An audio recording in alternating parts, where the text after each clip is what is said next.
This weapon will hit for almost 200,000 worth of ballistic damage with each shot in Fallout 4, allowing you to take out any enemy with just one hit. And in this video I will show you how to make it using the weapon modification glitch and how to get an infinite amount of ammo for it.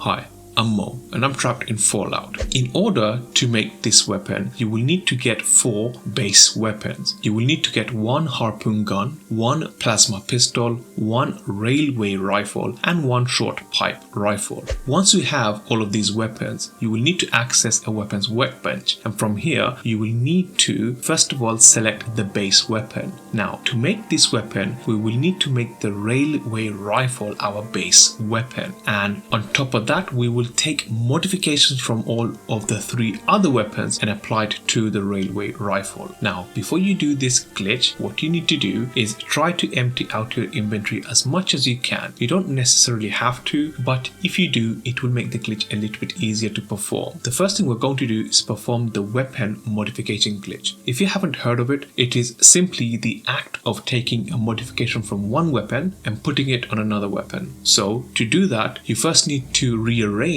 this inventory screen such that the weapon on the top, i.e. the modification you want, is appearing on the top of the list, and the weapon you want on the second is going to be the weapon that you apply the modification to. So the first mod we are going to apply is we're going to take the rapid automatic receiver from the short pipe rifle and apply it on the railway rifle. So to do that, highlight the short pipe rifle and rename it to 0. Because we've done that, this has now forced the weapon to appear on the top of this list. Now go to the railway rifle and rename this to 1, and as a result the railway rifle is now appearing second on this list. Now we are going to perform the weapon modification glitch. So to do that, first of all exit the workbench and perform a quick save. The reason why we're performing a quick save is because when we do this glitch, there is a chance that you might accidentally scrap the weapon and lose it in the process. So if you happen to be playing on survival mode, I would suggest that you get a bed and sleep in the bed. That way you would create a hard save. But if you're not playing on survival mode, you can perform a quick save instead. So with that said, let's do another quick save. Go back in the weapon workbench, and from here what you want to do is highlight the weapon where you will take the modification and apply to another weapon. So highlight this weapon, in this case highlight weapon that's the pipe rifle, and you need to press the scrap and modify button at exactly the same time. Now if you do it right, you will see this screen. You will see the scrap menu and you will see the weapon in the background, both menus visible at the same time. When you see this screen, press the scrap button. And now this step is very important. When you're on this screen, you need to press the right D-pad button on your control pad. So press the right D-pad, and if you do it right, you will now actually have access to all the pipe gun modifications and you will be able to apply them to the railway rifle. So as said, we are going to apply the rapid automatic receiver. So apply this, and as soon as you've done that, now you need to exit the entire process. So exit the entire workbench.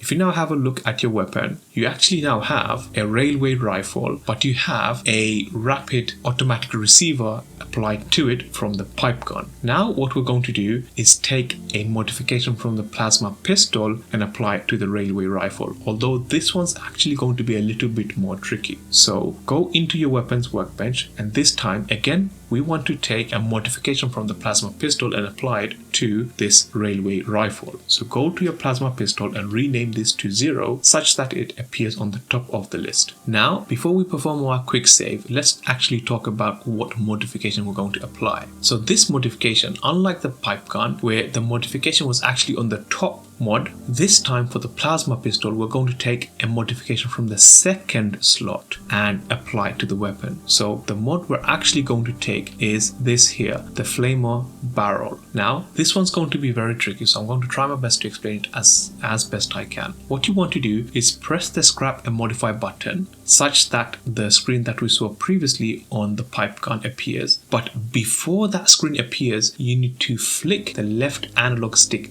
down such catch that when the screen appears, the highlighter isn't highlighting the first modification, but is instead highlighting the second modification. And it's very tricky, but it is totally doable with a little bit of timing. So again, I'm going to exit and I'm going to perform a quick save and go back in.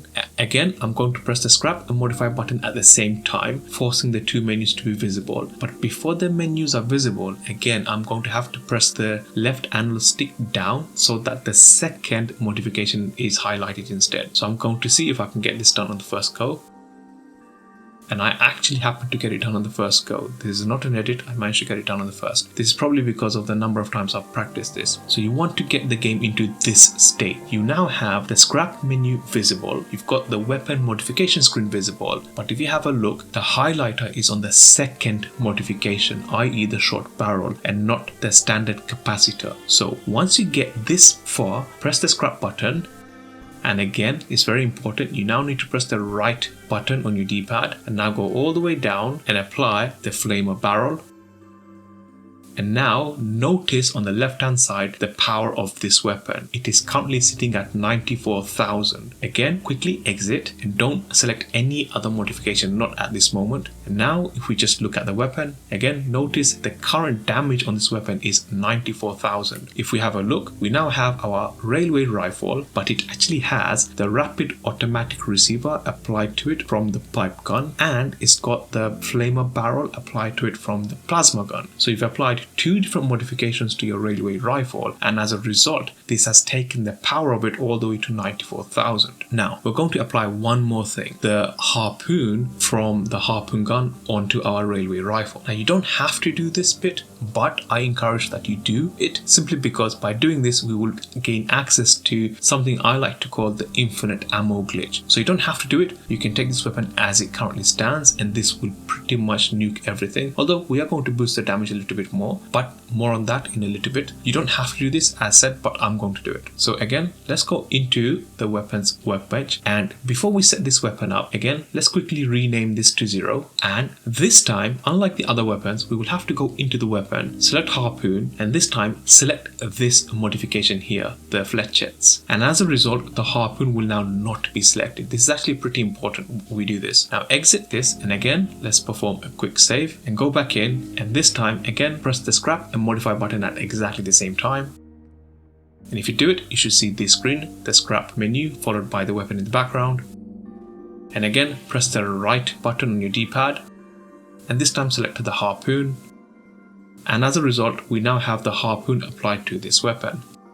So again, if we have a look at the weapon in our inventory, this time the weapon has a harpoon applied to it, it's got the railway rifle, it's got the automatic receiver, and it's got the flamer barrel. Now let's try to boost this number up a little bit. So the most simple way to boost this number up is to actually have one particular perk, and that is you need some ranks in the commando perk. Now I happen to have no ranks in it, so I'm just going to apply every single rank.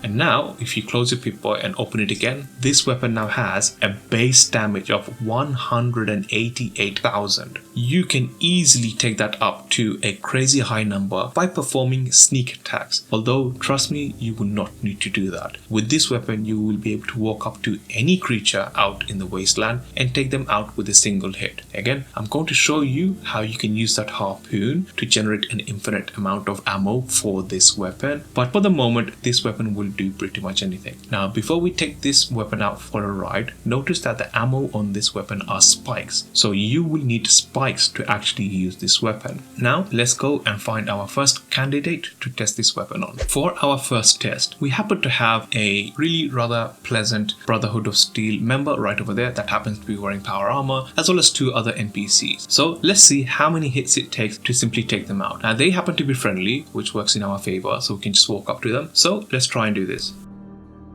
There you go, that was just one hit, that was another hit, and that was another hit.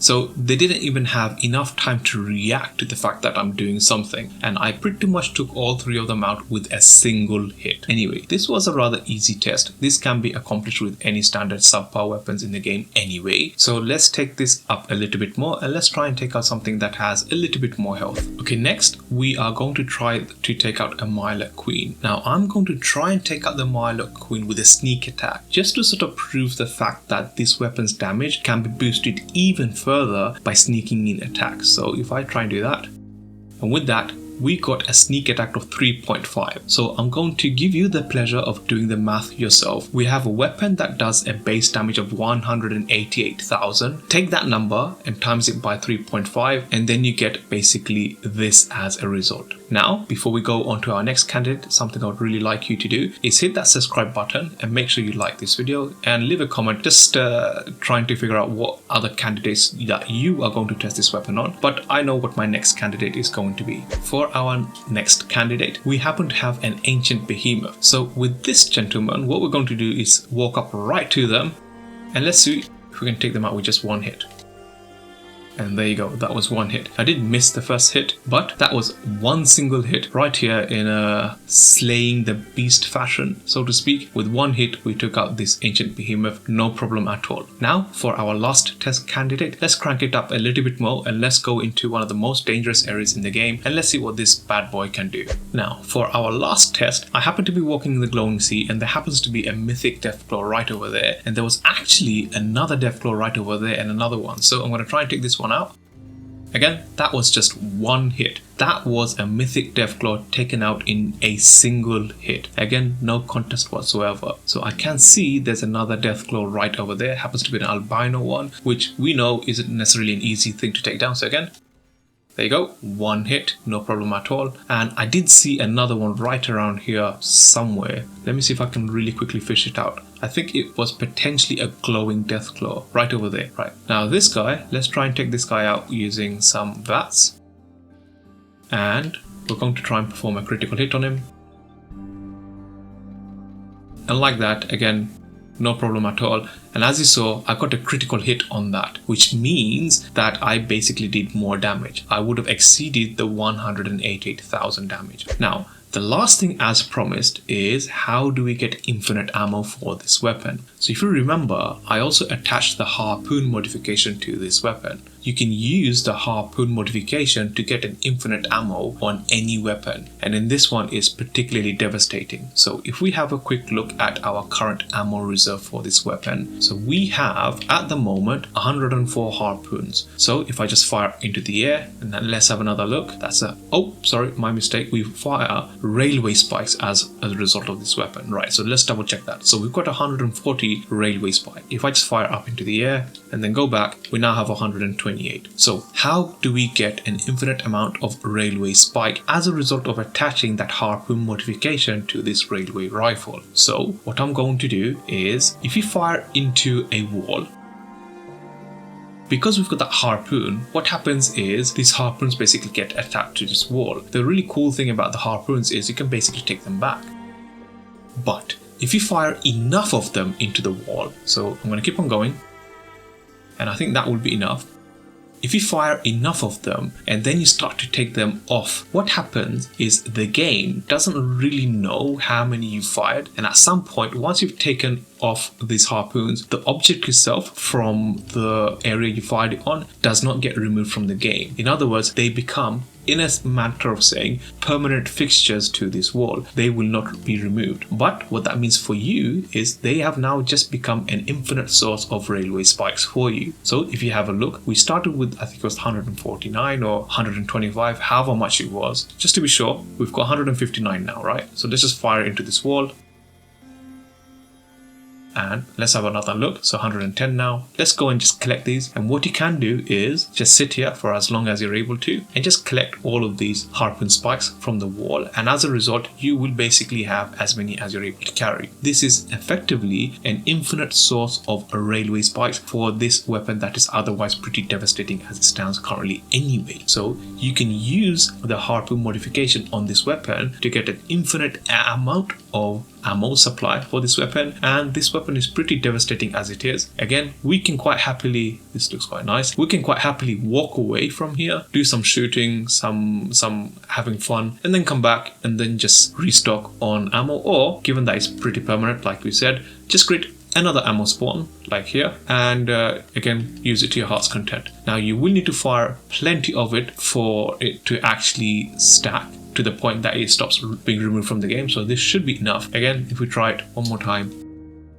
you can now see that on the bottom right hand corner my ammo amount, i.e. the railway spikes, are going up, but they are not being removed from the wall, again giving me another source of infinite ammo for this weapon. In this video I showed you how to make a godly weapon that will virtually take out any enemy on any game difficulty with just one hit. Given that this weapon will virtually take out any enemy, why not also build yourself some super legendary armor by stacking multiple armor effects at the same time? To find out more about stacking multiple legendary armor effects, click on the video you see on the screen now and I will show you how you can build yourself pretty much your own super armor set. Click on the video you see on the screen right now to find out more.